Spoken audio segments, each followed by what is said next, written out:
This is the Horse Radio Network. This is episode 109 of Horsemanship Radio, brought to you by Omega Fields, the world's best omega-3 supplements for horses. Horsemanship Radio is part of the family of the Horse Radio Network. And today we have two horsewomen who just happen to be front runners in the equine media business too. These ladies are great spokespersons for horses.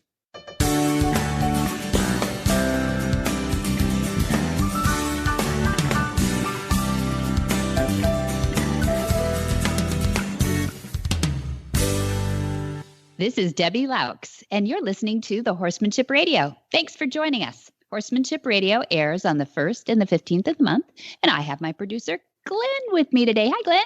Hi there. Been a while. I know. It's glad to have you back on this Good media to be back. episode. Jennifer's off in Lexington, Kentucky, so At I the am Road to here. the Horse. Lucky girl. Yes, and you're not suffering from the arena blast to I your get nostrils. sick every time I go to that arena, which is why she wouldn't let me go again. So. Don't blame her. Then she has to repair you when you get home. That's right. Yeah, it's a perfect episode for you to be back, though. I think you're just going to love these two interviews we have coming up because they're right up your alley. They're Equine Info Exchange and Elite Equestrian Magazine, so they're all about media. And I know Noelle, who's coming on a little bit later. Know her well. Good. She lives right near us, actually. Oh, that's right. She is in Florida. I forgot about that. True. Yeah. And we just partnered. I did want to just tell you about this too. If you haven't heard about the Right Horse Initiative, it's a really cool thing that we've just signed on to. And I want to tip my hat to them today too. We're just proud to support this. It's a national movement, and it's reframing the conversation about equine adoption. You know how rescue dogs and rescue anything, rescue pigs, everybody's talking rescue.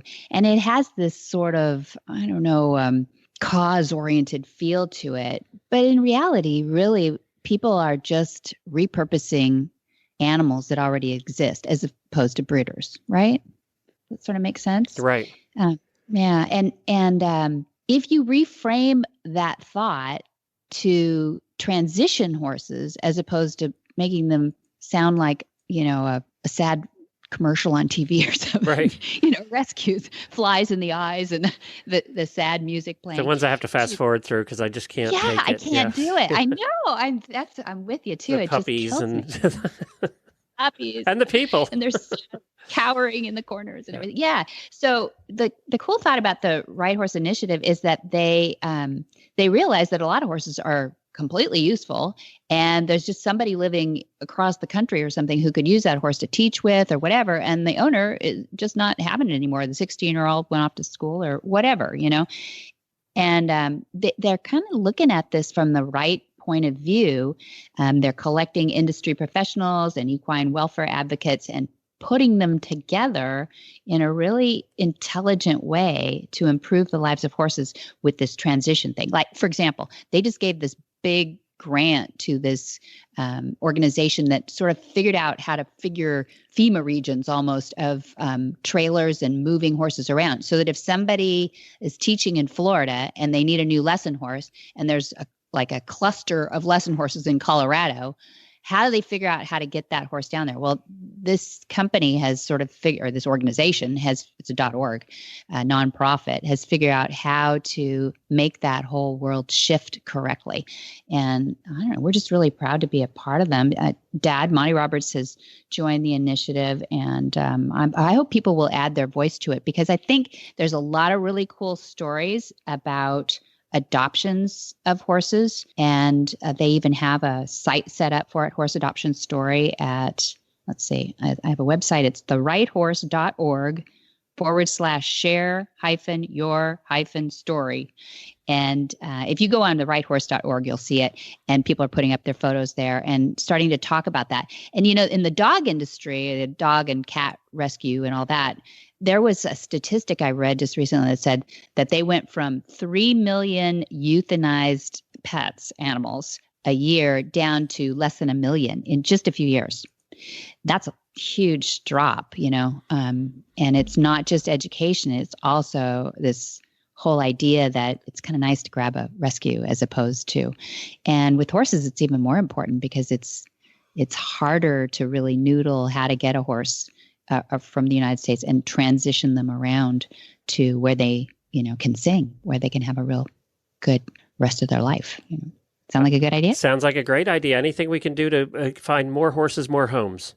Exactly. It's a great advocacy for horses. So anyway, we're going to hear more about that, I'm sure, in the future. And I'm really happy to bring those people on here soon, too. But today we have Kathy Lynn coming up, and I'd like to get started with her interview straight away.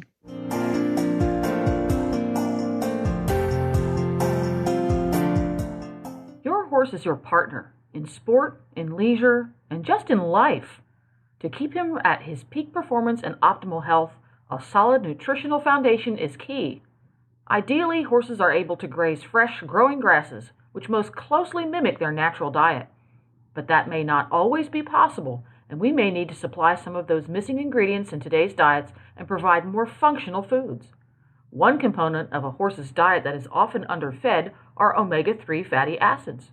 While more prevalent in fresh forages, harvested forages are lower in omega-3 fatty acids due to their more advanced maturity. Obviously, grasses and legumes have to grow to a sufficient height in order to be harvested, while foraging patterns of horses show great preference for shorter, less mature plants. That's why modern horsemen and horsewomen trust Omega Horseshine to provide a powerful, bountiful source of omega-3 fatty acids for their equine partners. Look for Omega Horseshine from Omega Fields at your local tack and feed supplier, or you can find them online at omegafields.com.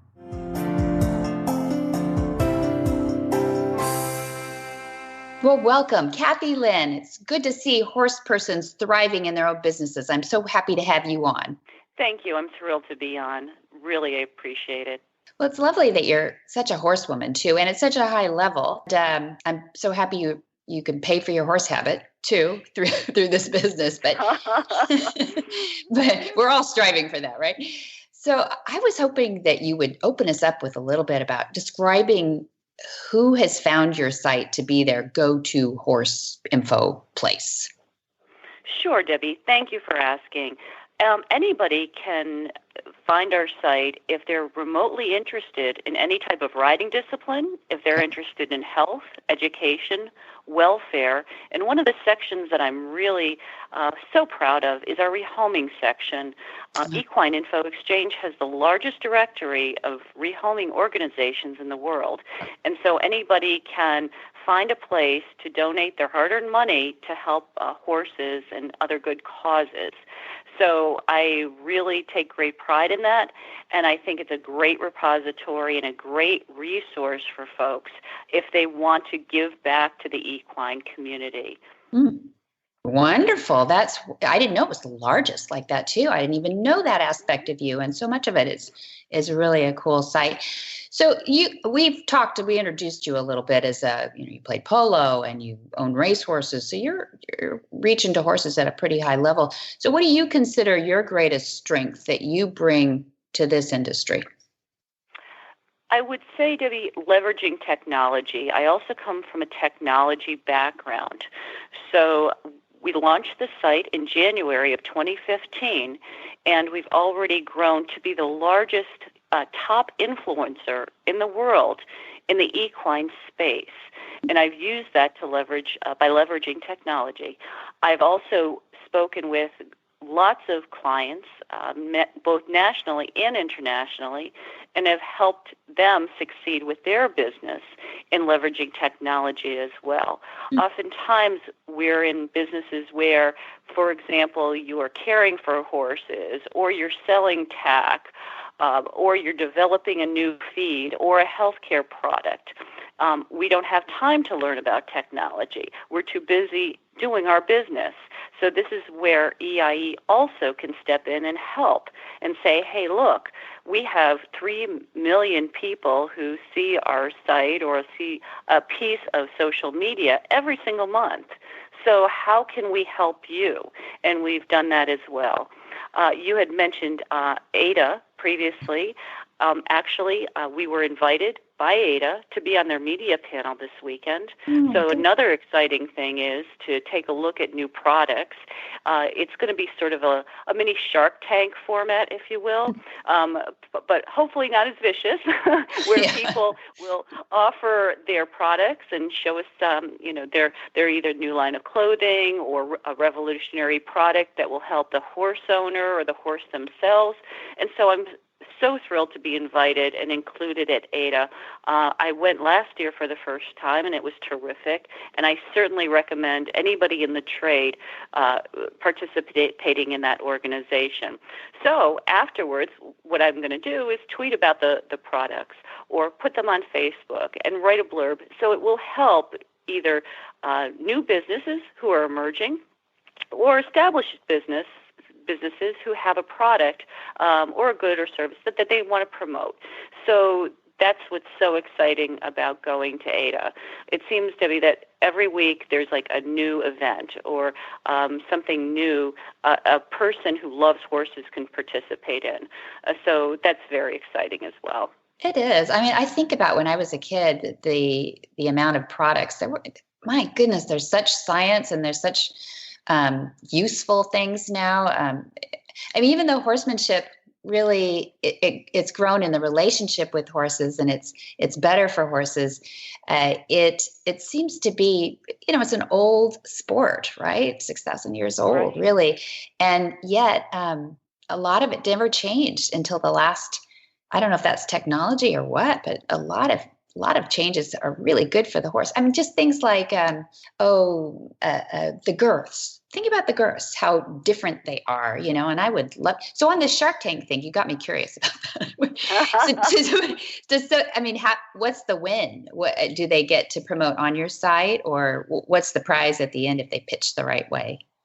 Well, that's interesting. I don't think that they're going for revenue per se, but they're just going to get their message out. Oh, so it's exposed. I have to come back on your show then and let you know how it went. Please. Because I can then talk about some new products that I've seen in the industry and also industry trends, because things change so often. For example, riding apparel.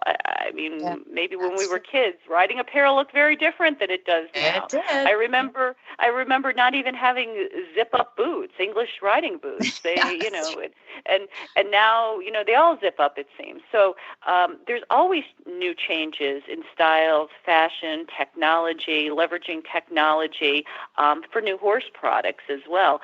So, it's going to be very, very exciting to see what people come up with.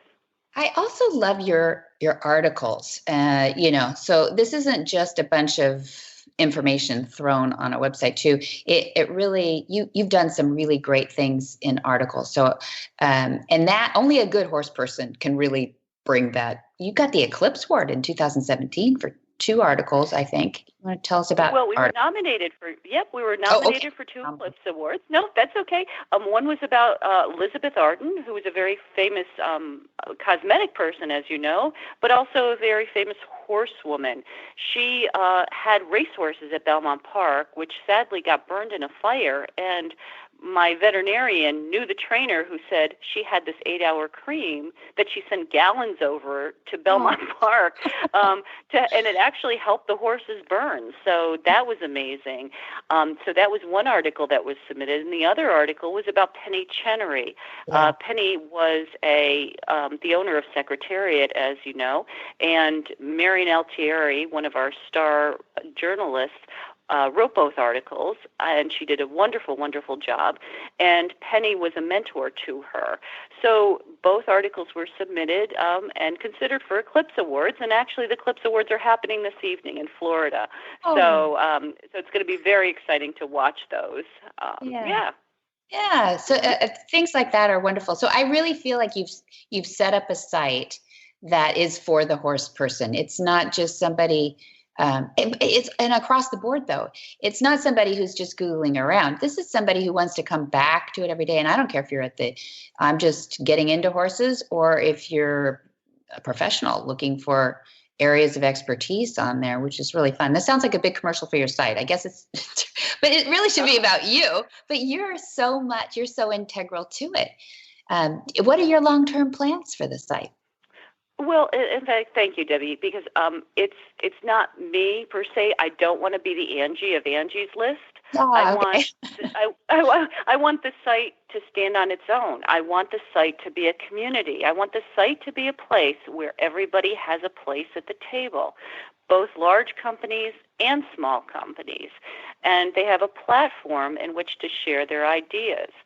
So, yes, we have live news feeds, we have every discipline, and even people who aren't involved with horses, people who want to maybe take a horse vacation or, or be able to pet a horse somewhere or buy horse jewelry for their loved ones. I'm raising my hand here. So, yeah, I mean, it's a place where, it's also a lifestyle type of site. So, yes, there's everything there. The reason I created it was because there was nothing there previously, nothing like it previously, and that's why I built it. So I wanted to stand on its own as its own entity and its own living, breathing community for those who want to enjoy it. Yeah.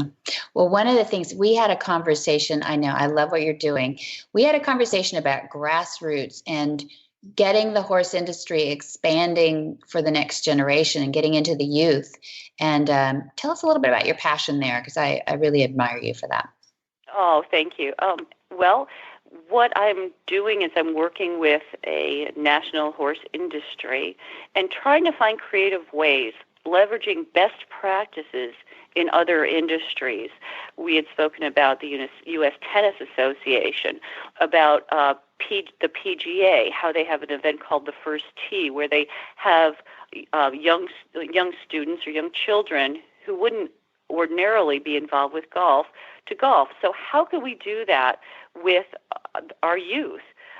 Likewise, on the other end of the spectrum, how can we involve our senior citizens? Mm-hmm. We have an aging population that is still so vital and wants to be relevant and wants to do something interesting. So, maybe they don't want to ride, but maybe they can volunteer at rehoming organizations, or maybe they can get involved in therapeutic riding. There's always opportunities to connect with a horse in so many different ways. You don't just have to ride. You can drive. You can do halter classes. There's so many different disciplines, and that's why I want to, expand the footprint of people being involved in our wonderful sport. Yeah. And for the inside of a person too, right? It's not Absolutely. Yeah. Absolutely. And that's where I hate to lose that in the future, the goodness that it does for the inside of us, being around horses. It's different, isn't it? We know as a horse person.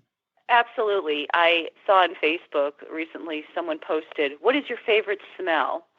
And apart from, say, baked bread and fresh cut grass, so many people said, "I love the smell of horses." Mm-hmm. Going into a barn and just closing your eyes and then hugging a horse and breathing the scent when you're buried in its mane. I mean, it's just unbelievable. So absolutely. Mm-hmm. And to give people the opportunity that have never experienced that, it's just a wonderful thing. So how can we help people expand upon that, and how can we introduce people to that? It's always an ongoing process that I love exploring. That's wonderful. Well, we're lucky to have you out there, Kathy Lynn. I'm so pleased you stayed with the horses and didn't get lured into New York City too hard. I can't believe you taught riding lessons in New York City. Where was that? Was it downtown? Yeah, that was interesting, especially during some of the crazy parades that they have. Oh. And Sure. Yeah, but lots of fun and keeps you on your toes, and it's all good.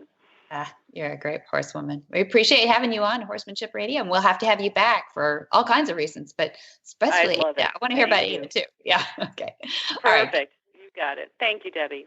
Hi, Carol Herder here, president of Cavallo, home of the world's most trusted and popular hoof boots.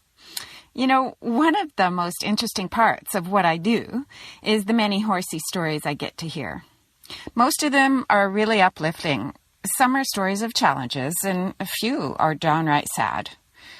Recently, a wonderful woman took the time to approach us at a show to share a story about her horse who went down in quicksand. It started out as a really scary story. We were holding our breaths, waiting for the outcome, and it turned out wonderful. They winched the horse out relatively unscathed, albeit, a little traumatized, and everyone standing around were super amazed that he still had his Cavallo hoof boots on. Scary story with a good ending. Another testament to Cavallo. If you don't have a pair for your horse, it's time. Cavallos are easy to put on, easy to take off when you want to take them off, and they stay on. They stay on in all terrain. Cavallo, the world's most trusted hoof boots. Noelle Vanderbrink, editor of the Elite Equestrian magazine, was born and raised in New Jersey and had an early passion for horses, riding at 6 years old and active in the 4-H all the way until graduating high school. She started with Western. She barrel raced in the middle and early high school years, and then she moved to hunt seat and competed in jumpers. Noelle and her husband, Bill, who is also on the Elite Equestrian marketing team, moved to Pennsylvania where they purchased land and built a farm. She took a break in serious riding to raise 2 children, as we do sometimes, but always kept horses and continued her riding. And she became a 4-H club leader even. She and her family participated in equestrian activities, including mounted orienteering and Revolutionary War reenacting. I can't wait to talk to her about that. Now she's competing in dressage and loving it. Bill and Noelle started their own media products about 15 to 17 years ago. Different products they started began to take fruit. And then the Elite Equestrian magazine was born and has grown steadily ever since from their home in Ocala, Florida. Well, welcome, Noelle Vanderbrink. Thanks for joining us on Horsemanship Radio. Well, thanks so much for having me, Debbie. I appreciate it. So you're in beautiful Ocala, Florida. Did you get to ride today? I did. I did, and the weather was perfect. You made most of America jealous today because it's been so cold in the United States. I'm really glad. But that is a beautiful area. It is horse country down there and all kinds of horses in that country, too. So you are the editor Elite Equestrian magazine, editor of Elite Equestrian magazine. And I'm so impressed with that magazine. But I wanted to get you on today because I was super impressed that you're going to start a Western type or a Western genre equestrian magazine. Is it going to be completely different than your Elite Equestrian magazine or just a different variation?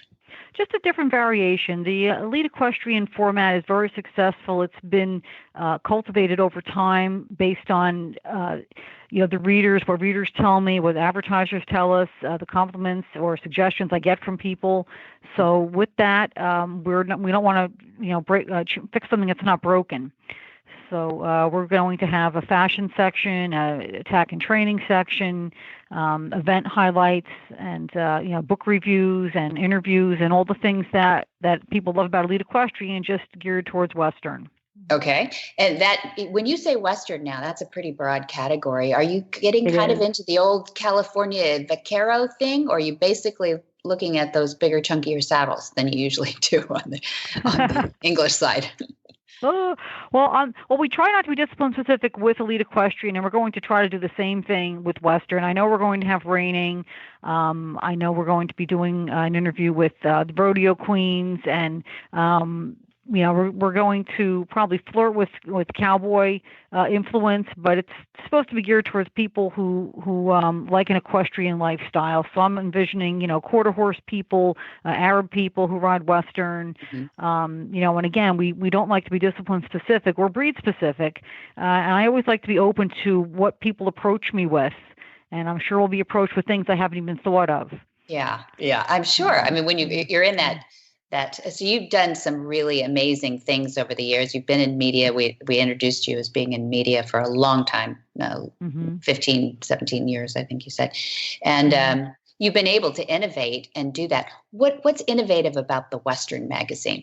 Well, I think it's timely. There seems to be a need for it. I think we offer what there's not too many other Western magazines to begin with, and what we offer is we we're going to follow the same philosophy that we do with Elite Equestrian. That is, we want to put it in the hands of the equestrians. So we're going to be having it at venues and events where there are Western riders who are active. If they're active, they're obviously serious, and they take their sport seriously. And those are the people that really that the advertisers want to reach, because that's the foundation for the magazine, and we want to make the readers happy, and we want them to read things that they want to read about.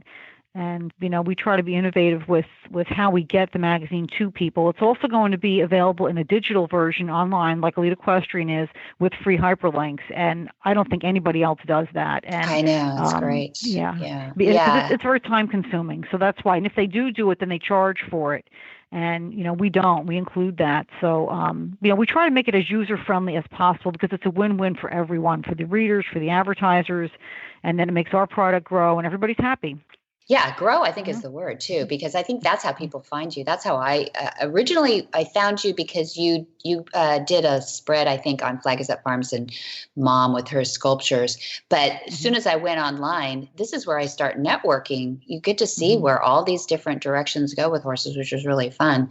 But I always like to dig into the background of a horsey kind of product, though. And I know that your background, we've read your bio, but it is that you have a passion for horses. And I think that's probably what makes things really tick for a good equestrian or, an equine product.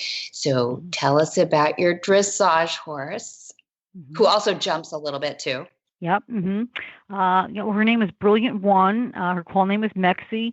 She's 8. And she was born on Cinco de Mayo, May 5th, and that's how she got the call name of Mexi.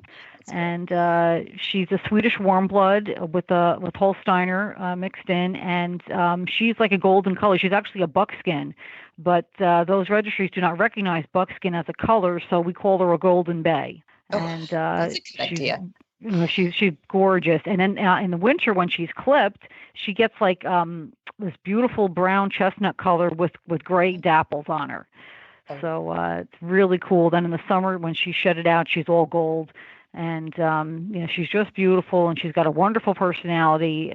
She's very, very smart. And sometimes that makes things difficult, because she thinks she knows better than I do, and she anticipates. So we're always trying to work together to be on the same page. But I'm very appreciative to have her, and we're a great team, and we work well together. And she does jump. I'm using her for dressage, but her lineage is she's linked to, I'm told, all the prominent show jumping horses in Europe are in her lineage. And I'm told, my trainer said, when I still had her at their farm, whenever anyone came who was a jumper, they'd look at her and say, "Is this one for sale?" And she'd be like, "No." And then she'd tell them about her and her background. And she said, "I didn't tell them that you're riding her with dressage, because they'd be upset." Secret. Huh? I'm going to put a link up to her photo that you sent me there too, because I think, didn't you say this was just from a show that you were just in? This beautiful photo of her. You can see her color in it a little bit, but so you're out there showing. You're out doing it. I love that. Yep. Yeah, I love to stay active, and it gives me a goal to reach. And you always have to be going forward. If you don't go forward and have something to look forward to, then you're kind of stagnant, no matter what you're doing. So agree. But you still cherish your little Arabian. That was your children's 4-H project. Tell us about the reenactment battles with that little guy. Oh, yes. Yeah, we participated in the reenactment of Monmouth, and we were doing reenacting.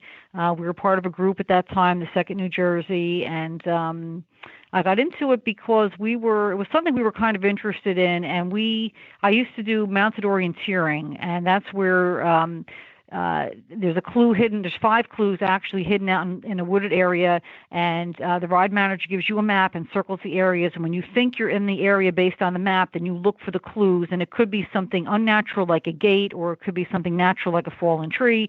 And they give you readings, and you use a compass to shoot an azimuth, and where the azimuths intersect is where the clue should be hidden. And it's a timed event. So anyway, I sponsored one of these events at our farm in Pennsylvania, because we bordered a beautiful 40,000-acre state forest. And one of the riders who came had this vintage type saddlebag. And I thought, he's got to be a reenactor. And I asked him when he came back, and he was. And in fact, he's a very prominent reenactor. He was in the Patriot movie with Mel Gibson. He was the first guy that Mel Gibson shot off the horse in the scene when he rescued his son from being hanged. And one of his horses, the horse that he rode at my event, actually was ridden by Jeff Daniels in the Crossing movie. Oh, wow. Yeah, and he was Jeff Daniels' stunt double. And anyway, so we got to talking, and he got me into reenacting. And so he had us bring our horses to the Battle of Vomit that he was doing. And I brought my quarter horse that we lost recently, and AJ. And the quarter horse, actually, you would think they'd be very calm, but he was really freaked out. But AJ was as calm as can be, and they actually did use him in the battle. Yeah, for an Arabian, and he was fine. He handled it. The cannon's going off, and I didn't ride him. I let somebody else ride him. But he was great. He braved it, and he was a very good boy. He always wants to please, and he's rock solid, and that's why he was my kid's 4-H horse. And he's 36 now, and he's still going strong. Unbelievable. I never heard things like that when I was a kid. In 36, they were, barely breathing, if you ever heard of a horse. But now it's getting pretty common. You take good care of them, which is really cool. Mm-hmm. Yeah. And I heard you've just ridden him at Lynn Palm's Trail Challenge in Ocala. Yes.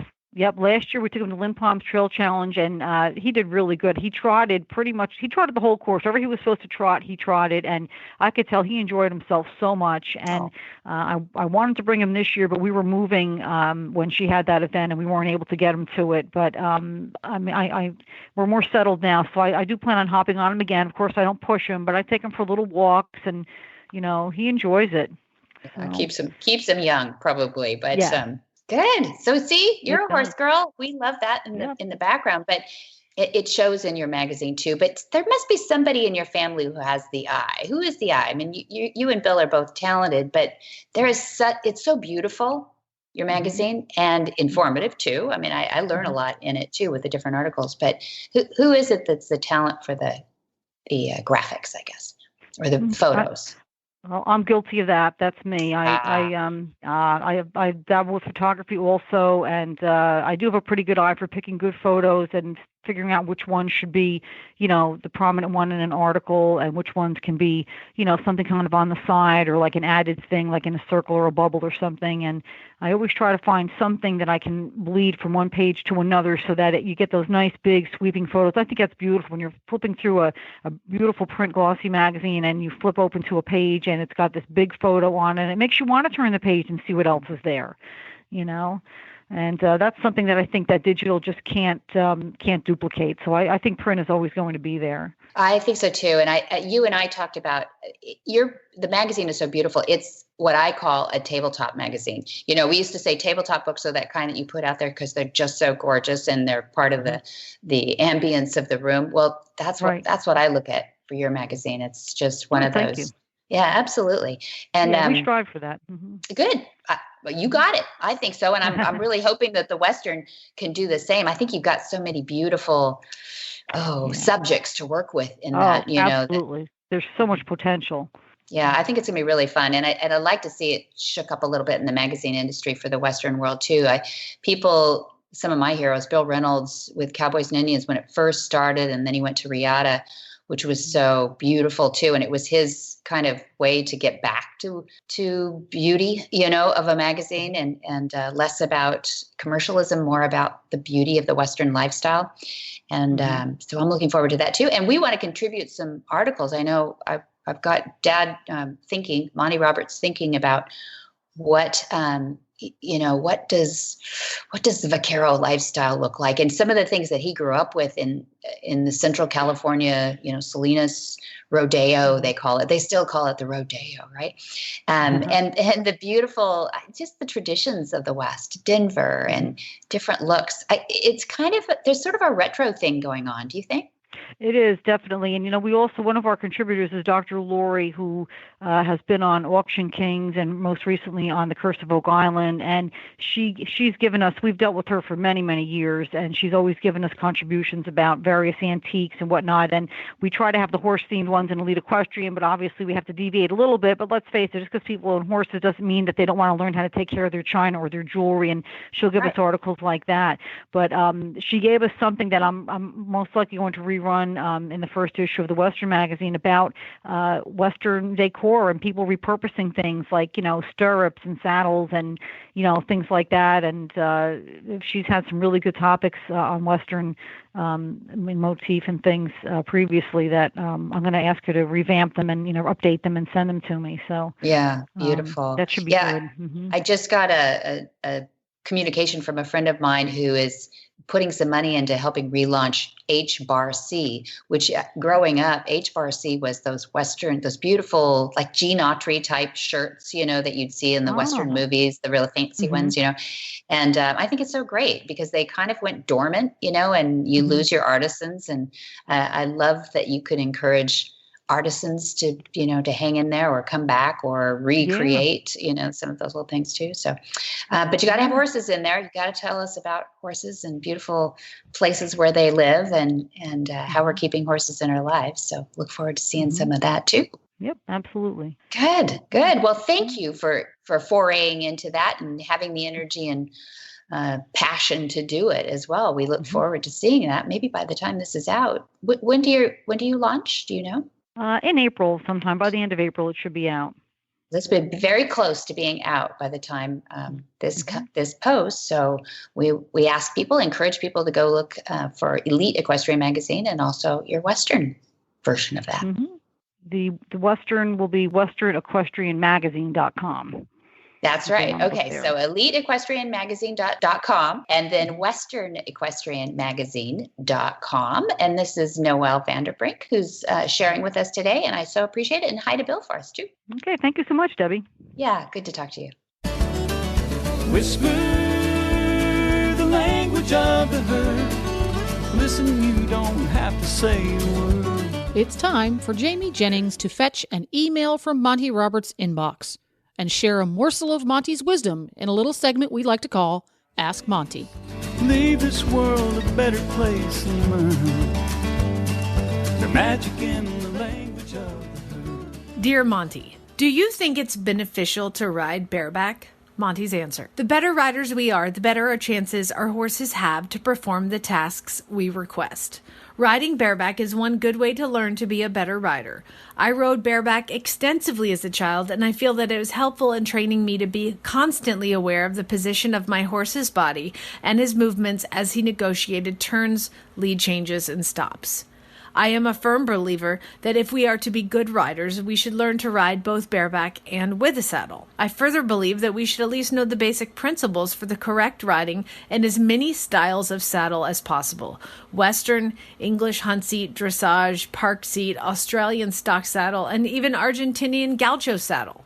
Knowledge is something none of us can have enough of. I even recommend that young riders should use a bareback pad at some stage in their education, as it is quite helpful for leg position. For more of these insights into good horsemanship, go to www.montyroberts.com and click on the orange banner that says Get Free Horse Tips. Hi, I'm Monty Roberts, and I'm dedicated to training horses without pain. You can learn to do it too on my Equus Online University. Western, English, the beginner, or the advanced rider. It doesn't matter. You can connect with other students online too, on our forum, and there's a new lesson every week. It's a lifetime of learning for you on my Equus Online University at montyroberts.com. What in the wide, wide world of sports is going on here?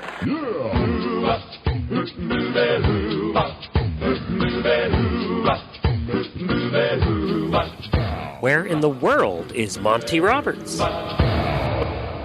Monty is looking forward to meeting some new friends, two-legged and four-legged, April 21 on the West Coast. He'll be at the West Coast Dressage Convention in Thousand Oaks, California. Then May 23 and 24, we have the Movement Symposium and Festival with certified instructors and a lineup of 9 presenters in California. May 25 through 27, we have a Horse Sense and Healing in the USA. And then July 23 through August 3, we have a Gentling Wild Horse course. That's one Jamie Jennings had taken at Flag Is Up Farms in California. And then August 6th through 10th is our annual Monty Special Training, 5 days at Flag Is Up Farms, also in California.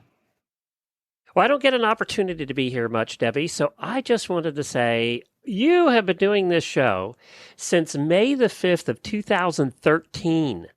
Is that right? You're going into your 5th anniversary, and that puts you in about the top 2% of all podcasts because nobody makes it past a year. No. There are very few podcasts that actually make it past a year. I think it's like 10%. And then the number that make it past 5 years, I think is like 2%. Oh my gosh, I feel old. Congratulations and good job. The Eventing Radio Show, and the Horse Radio Network this week went over 10 years. Good grief. Yeah, and every week for 10 years. And you've been in there plugging too. So I wanted to thank you and congratulate you on your longevity. I knew you would because I know how stubborn you are. Yeah, that's it. Once you finally talked me into it. That's it. I knew you'd never quit because Debbie doesn't quit anything. So I am not a quitter. You guys have been married a long time too, right? Yeah, that's true. How long? We've been married 37 years. See, this year, you never quit anything. It's like do or die. We're in our 30 year this year, actually. 30. Congratulations. Yeah. Now, you got to start reading statistics about that. There aren't too many. I think you and I are, the four of us are in a rare air up here. Rare air. Yeah. Anymore, I think it used to be pretty common, but it would be interesting to take a look at that statistic, actually. And I'm sure it's out there. Depressing, I think. But no. Actually, a lot of my friends have been married a long time, too. So I'm not picking on anybody. But if you think about the total number of people you know and the number that have been married a long time without a divorce. I do know quite a few. Yeah, I do. Actually, we're really, I think it's because we all kind of hung around horses. Maybe that's the common cause. Yeah, nobody had time to fool around. So maybe. Or money. So you can only focus on one. Yeah, that's right. At a time. Yeah. You don't have time for that crap. Or money. And no more horses if no more marriage. And we got to get your shows done early, the end of May, because something rare is happening. Jennifer and I are actually going to go away for 2 weeks. We're taking a couple of weeks off. This will be the first 2-week stint we've had since we started the Horse Radio Network 10 years ago.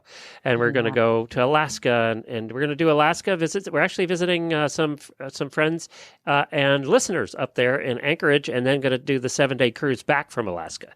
That's fabulous. We've been excited to do Alaska. It was either that or Scotland this year. We're going to do Scotland next year. We thought for our 30th we'd do Alaska. We're going to visit Lisa Kelly, Ice Road Trucker. She's up there. She said if she can arrange it, she's going to pick us up in a truck. That would be fun. Of course. Oh my gosh, we'll be waving you off at the we'll be coming into Vancouver and then down to Seattle. So we're going to spend a couple days in each of those cities too. So are you cruising up to Alaska? No, we're flying to Anchorage. We're going to spend 2 or 3 days, or actually 3 or 4 days in Anchorage and around there. And then we're going to be cruising from Anchorage down to Vancouver. So it's a one-way trip. Beautiful. South. We did that because a lot of the cruises that go up and back, you have to go up and back. This one, we have more stops because we're just doing it one way. So we actually have stops every day in Alaska for all 7 days. Fun. Yeah, so I thought it was a better itinerary, and we love cruising now, as you know. So, we're very excited. We have a balcony. We'll be able to see the icebergs as they go by from our balcony with our cocoa. It'll be cold a little bit. Right. This is where I get wimpy. That's why I said cocoa. I know. Well, you'll have to tell us about it because that's one of my bucket lists, and Scotland is too. So look at you. You know what though? This here's a helpful hint. Here's your tip of the day for travel. Okay. If you're going to do Alaska cruise, you go the end of May. It's half the price if you wait till June. Because you freeze to death. So you well, and it's supposed to be in the 60s and maybe even low 70s. So for us, that's okay. Oh, that's good. And the evenings maybe in the high 40s. So that sounded doable to us. Okay. And so there's your helpful hint. Okay, I will take that tip. Yeah, you might not get me on a ship, but I would love to. I love to do one of those ships where you can put just like 4 couples on or whatever, you know. And now, see that I wouldn't do in the waters off Alaska. Too crazy, you're right. Yeah, but we've done the Vancouver Island and all, you know, around in the Puget Sound and all through the islands there. It is so beautiful. It's so beautiful. You can watch the whales and there's little. Aren't they dolphins? I always get those mixed up. But their markings are just like the killer whales. They're so cute. They're like little baby killer whales. It's just beautiful up there. And they have Deer Island and all these places. And there's horses throughout. It's we're going to do a couple train trips too, which is Jennifer's passion. Her whole family were railroaders. So we're going to get to do a couple of the train trips in Alaska too. We can't go up there without doing those or I'd get divorced. We wouldn't make it past 30 years. So. Oh, no. Not worth it. Okay. That's right. All right. Well, thank you for having me. Oh, I am so happy to have you back. It's nice to catch up. Let's not make it another 5 years. Okay. Well, you can find out more about Monty and Debbie and the whole gang over there at montyroberts.com. And also, you can find Monty's calendar, or you can give him a call at 805-688-6288. For details about today's show, go to horsemanshipradio.com, where you can find links, photos, and more information about our guests. As always, we love your feedback. Please follow us on Facebook under facebook.com/Monty Roberts, or at Twitter at twitter.com/Monty_Roberts. You can get the free app for the Horse Radio Network, one of 17 shows on there. The Horsemanship Radio Show is, I sounded like Yoda. And you can find out it's free and it's easy to download at any of your app stores on your phone. Just search for Horse Radio Network. That's right. Get Yoda on the Horse Radio. You did not sound like Yoda. Well, many thanks to our sponsors, too. That is Omega Fields, Cavallo Horse and Rider, and Monty's Equus Online University. Be sure to visit all the other great shows, too, on the Horse Radio Network, and that's at www.horseradionetwork.com. Until next time, have many happy horse hours.